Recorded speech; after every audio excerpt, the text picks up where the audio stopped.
Okay, I'm just gonna go live on both. All right, hello friends, welcome to the weekend.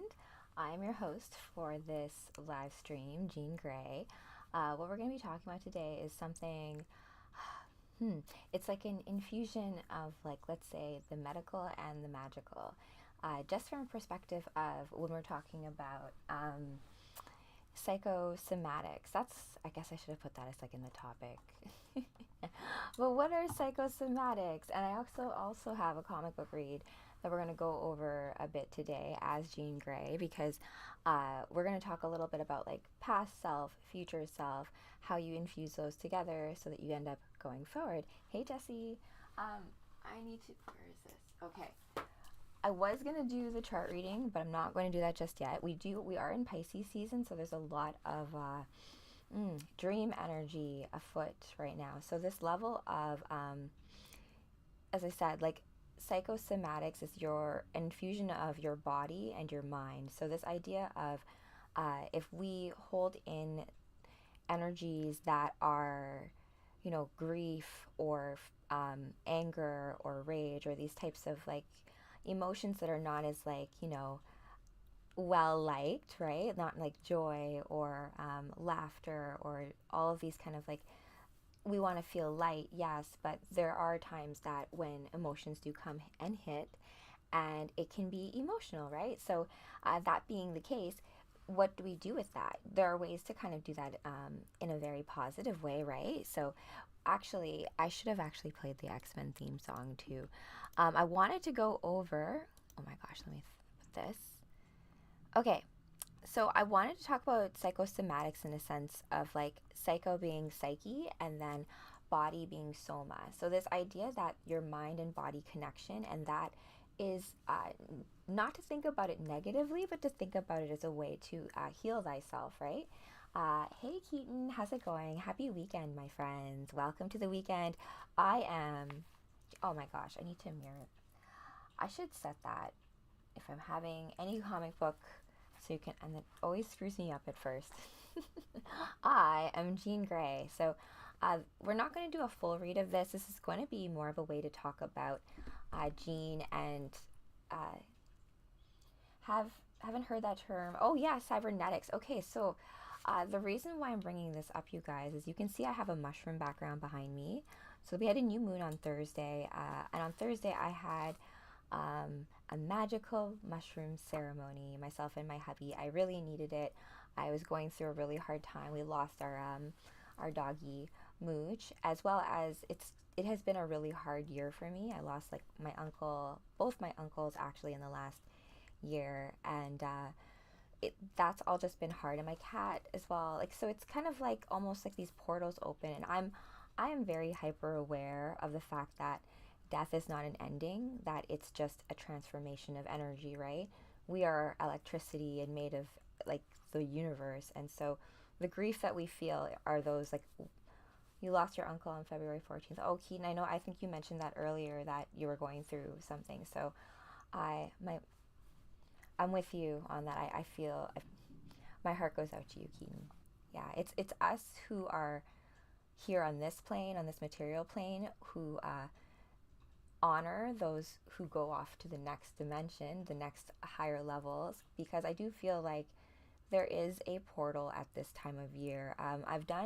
If you check out my channel, I went through this period of time when I first found astrology. I went like nuts. I did analysis on like Marilyn Monroe, JFK, all these people, Freddie Mercury, because I love Freddie Mercury as well. More on him later, because he's like a psychopomp. But the reason why I did this magical mushroom ceremony on Thursday, it was a beautiful one. It was like a trip down memory lane, and it's funny because whenever you're dealing with entheogens, I do work with a group called Decriminalize Nature, and they are based out in, I guess, Detroit, and they deal with like decriminalizing nature herself. So this idea of your interfacing with nature, your relationship with nature and the earth is yours. There doesn't need to be this like, you shouldn't be put in a cage for trying to explore your own consciousness. Yes, I am Jean Grey. But Soups, I do have a. It's funny you mentioned that because I have a Starfire cosplay that I got, but it was way too big, and so I need to bring it all down and like tighten it up. So once I have Starfire done, myself and Nightwing will do a little thing together because I think you guys know that Nightwing and Starfire are actually a power couple. I know that Barbara Gordon and Nightwing have a connection as well. But like that's all to say that uh, that's actually a great segue to Jean Grey and love and psychosomatics and things like heartbreak, right? So Jean Grey, she is, if you're not familiar, I'll give you why I love Jean Grey so much. I didn't like her all the time. When I was younger, I grew up. If you guys know about the X-Men, when did you first discover the X-Men? Was it the TV show? Was it comic books? What was it for you? But for me, it was the 90s animated TV show, which was actually voiced right here in Toronto, which is cool. I love my favorite character at that time, and she still is one of my favorite characters, Storm, because she's pretty much a goddess. And I'm South African and she's from Africa, so this idea of like that connection with like nature and those elements, it's like, oh, vibes with me. But Jean, I was kind of like, I don't understand what your power is. Like the psychic power to me didn't seem like, I was so much more tactile at the time, and I guess that speaks to your own consciousness as you grow up, that who your favorites are when you're younger are not going to be your favorites necessarily when you grow up, but it doesn't mean they stop being like important to you, I guess. But going back to Jean Grey, she's an Omega level mutant, but she initially started as Marvel Girl, and she's one of the original 5 X-Men. So you had Cyclops, Jean Grey, was it Angel, Beast, and Iceman. So those 5 are like the original 5, and then oftentimes, like in this comic book, they're brought back into time to help fix things. Now, Jean Grey, one would argue that she's only super powerful because of her relationship with the Phoenix. Uh, in a what the comic, first real book was Uncanny X-Men 276. I love that, OP. Awesome. Hey, did I mention Angel? Yes, I mentioned Angel. Yeah, I love Angel. He's one of the original. No, let's see here. Oh, okay. So I brought back this comic book just because I actually read this comic book when I was in my childhood bedroom in Winnipeg with you guys. But I wanted to revisit this from a perspective of how our bodies deal with like psychic energy, or even like psychic attacks, or our abilities to like, I guess, influence things on a psychic level.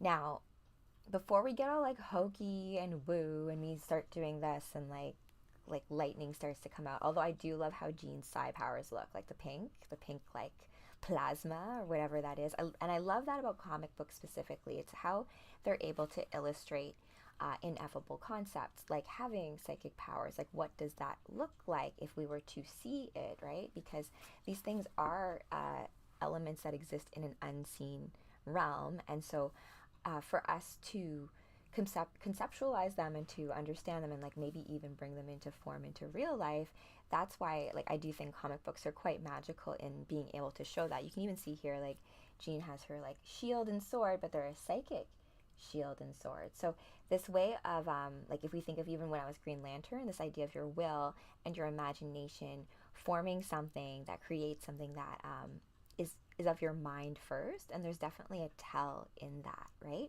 So I wanted to talk about like I've gone through a lot of grief lately. So I was going through a really tough time, a lot of and it brought me back. So let's bring this back to when I was a kid, and I'm sure you guys, if you guys are into comic books, you're probably similar. You're just like a weird kid who like and I was lucky enough to have weird friends just like me, who played like video games together, and like we actually got to go out into like, you know, the what do you want to call it, into like the woods and stuff, into parks and stuff, and just play with our imagination. Like we used to do a thing at recess where, you know, you'd watch a movie or you watch a show that evening, like Power Rangers or Sailor Moon, and then the next day you would play the show on during recess. So That's kind of like RPGing, right? That's kind of like what Dungeons and Dragons actually does as well. Like Marvel itself also has an RPG game. Even when you play Marvel Rivals, which I've like played very badly, I'm slowly getting better. I'm not great at like being on it. I don't like playing online. I'm old. I'm like from the 80s. So I love like to me video gaming has always been like we're in a basement with like 8 people and like all that kind of stuff. Uh, hey Joel, we used to play X-Men in the Woods. That is cool, Gordon. That is very cool because especially since apparently in Alberta there's some like hidden X-Men school. Well, I mean, where's Wolverine from? From right here in like the Great White North. So I love how yes, the 90s animation went there too, and I think that the 90s animation was probably the best one that did. I'm still trying to source you guys the Dark Phoenix saga with Jean, because let me actually look that up right now because I don't want to misspeak about what actually happened. So Jean Grey Phoenix. Now, fun fact too, my name's Rachel Z, right? So Jean Grey and Scott Summers, their daughter is actually Rachel Summers or Rachel Grey, depending on where you look at it. And she's from the future, and she actually ends up coming into the past to teach the students about the ethics of time travel. And I'm just kind of like, maybe there's a tell in that. Maybe I'm from the future. I just forgot. Let's see. I did like how Famke Jensen, however you say her name, she's probably my favorite Jean Grey depiction. She has that very like sorceress supreme vibe around her. Let's see here. Jean Grey is the second daughter born to university professor John Grey and his wife Elaine. While growing up, Grey and her older sister Sarah became very close friends. Grey's mutant telepathy manifests prematurely when she's 10 years old when her best friend Annie Richardson is struck by a car while the two girls played outside. As the girl lay dying in her arms, Grey inadvertently links minds with Richardson and experiences her death firsthand, which causes deep trauma for Grey, who emotionally and socially withdraws to cope with the tragedy and the constant barrage of other people's thoughts that she cannot shut out. So I can relate to this on a like deep level. Her parents seek help for Grey, but when a score of psychiatrists could not help her, they eventually take her to Professor Charles Xavier, aka Professor X, a friend of John's from Bard College, who secretly uses his mutant telepathic powers to erect mental blocks within Jean's mind. So she's too young to put up the veils, right? So when we talk about like going into the unseen realm, the psychedelic space, we have veils when we're living in like 3D realm. And so it's like when you're someone who's very empathic, very gifted in like, let's say ESP or any kinds of those senses, it can be an overwhelming barrage of just thoughts. I feel it sometimes in the city now, going into like the grocery store. My friend Aria, she tells me, she's like, I don't go into grocery stores. I'm like, I get why, because like I can just like feel everybody's like energies and thoughts and like worries and concerns, and just it's just an interesting thing when you're a person who can kind of feel those kinds of energies, and there's no words for it. And so Professor X basically erects these, what do you call it? Yeah, mental blocks. So veils. Hey, Dandy Money Man, how's it going? I'm talking about psychosomatics today. So that's the concept of your mind and body connection, and this idea of Jester, that is a rude comment. We're not talking about that, and you'll never know. So let's see here. Within Grey's mind, to allow her time to develop her telepathy naturally. As one of his first students, Xavier also begins training Grey in using her telekinetic abilities and quickly learns she has the potential to become an Omega level mutant. So I guess you're not just born an Omega level mutant, you are taught and you become that. So just like how Jean did not start with telekinetic powers, right? Telepathic and telekinetic, not the same thing. So for you as well, if you have a telekinetic ability, perhaps it's something that will only be able to be worked on after you only after you work on other things first. Like, you know, even like in like Wolverine, right? His adamantium claws, that's a secondary mutation, right? Like it's because he has that healing factor. He's able to withstand such a procedure, right? Okay, so during one such training session, Gray feels another mind calling to her. She didn't go by Jean. Yes, she went by Miss Marvel. Yes. They love that word, right? Marvel. And all the copyright with it. And she had those like yellow glasses and things like that. Yeah. So we have like teenage Jean Grey here.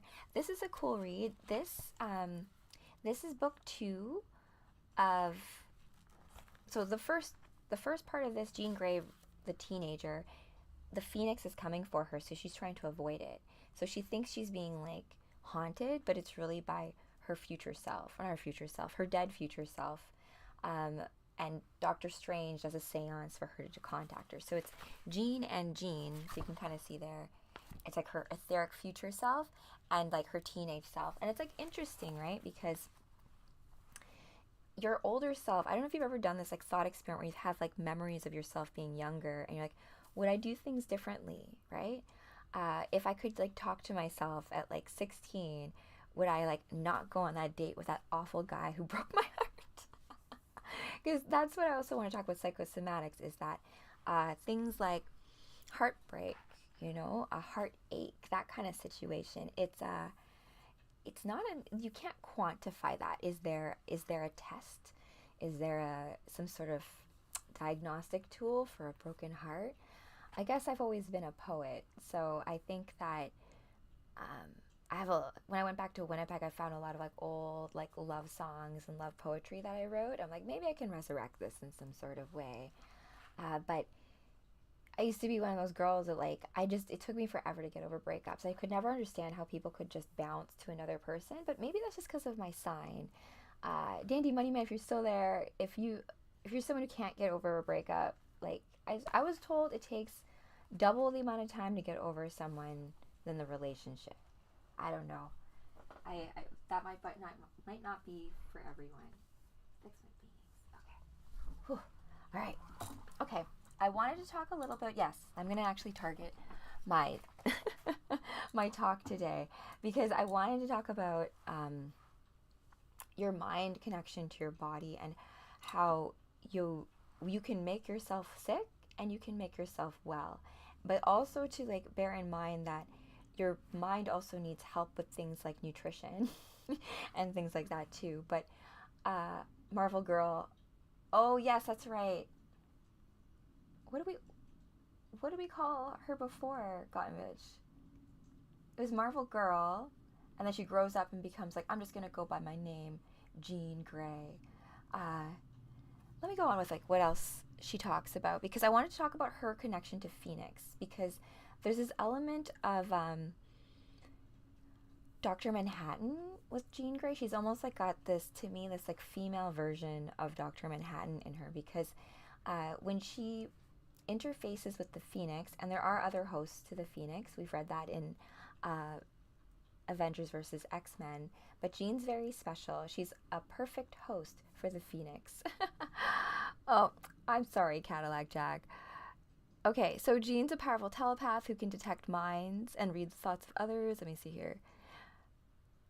Okay, so I'm trying to find out why she actually has to interface with the Phoenix in the first place, because she sacrifices herself and her body becomes destroyed, and then a clone is made, and then you end up with Madeline Pryor. I'm not going to get into that whole history. I wanted to just get into the fact that like what you can kind of do in terms of like psychic and I'll call it spiritual hygiene, right? This concept of the line between the mystical and, you know, mental, because I find like with psychedelics and theogens, what I told you guys talking about decrim nature, we can always fall into this thing like mental health. Like, okay, mental health, right? And I studied psychology in university, and I did a class called behavioral endocrinology, and that's one where you learn about how all the different hormones in your body influence your mood and your thoughts, right? So things like serotonin that's created mostly in your gut influences your mood. So literally what you eat will influence how you feel. So if you eat like a whole bunch of like sugar, perhaps you'll have energy for a time, but that crash afterwards, it's like, you know, you just have to realize like these foods and anything you're consuming, they are all keys and they interface with your body in a very unique way. And when it comes to things like magic powers, like psychic abilities, this idea of feeling telepathically connected to someone, that I think that's something that can be like just like a muscle, can be practiced. Just like my hubby and I like watching those guys that like scale those big skyscrapers. Well, I don't like watching it; it gives me anxiety. But Cirque du Soleil, for example, I went when I was in South Africa. We got to see Cirque du Soleil, and there was this one routine where he stacked up a bunch of chairs and then went on top of the chairs and did this like crazy acrobatic act. So you're just like seeing that live, you're just like, oh my gosh, human beings, we're we're capable of such incredible things. But you have to think of also like these certain elements of like certain people are meant to do that, right? Like knowing what your gift is, what you are called to be here, like just to like be able to shut out all the other expectations, all the like dreams that other people have on you, what people think you are, and be able to like push back it out of it. My hormones are out of control. I think okay, so I wanted to thanks Opie. This was supposed to be a little bit of a special one because I was trying to basically introduce my new schedule for reading Jean Grey. So I'm going to read a bit of this, but we're going to read basically not all of it, just a piece of it to get a sense of like speaking to your younger self, speaking to your other selves, and not in a way of like, it can be so, it can sound like schizophrenic, right? Or like personality disorder, but these are all just words and labels for us to try to describe something that's very difficult to be disrespectful. Oh, Gotten Bitch is being respectful, no worries. Hi Rico, how's it going? Okay, so I'm also streaming this live on Beam and on YouTube as well. So I was going to do a little bit of a screen share to show a bit of some scenes from X-Men, which I really like with Jean Grey, that deal with the Phoenix. But we'll go into the comic book reading. I'm just going to shut off this one. So thank you for joining me on Beam, and we'll be back a little bit later with a presentation about how astrology relates to RPG and role-playing games and your character in the game of life. I have my D&D player book. I have my D20 dice. It's so cool. Oh my gosh, I'm going to show you guys I'll show both. Look how cool it is, right? Isn't it awesome? It has a cool little like weight in it as well. So I have those dice, I have the astrology dice, and I have the planetary dice, and I have the board. So so you will play as the gifts that your astrology shows to you, right? But you can play with that a little bit. There's lots of ways in which that can kind of come to form based on like what your personality is. Did you used to play D&D? I have just recently joined a game online on Discord, and I actually also have my Discord server up for Quantum Play. So I'll have that available a little bit later on today, along with this video that I'm posting right here. So I'm going to stop streaming here.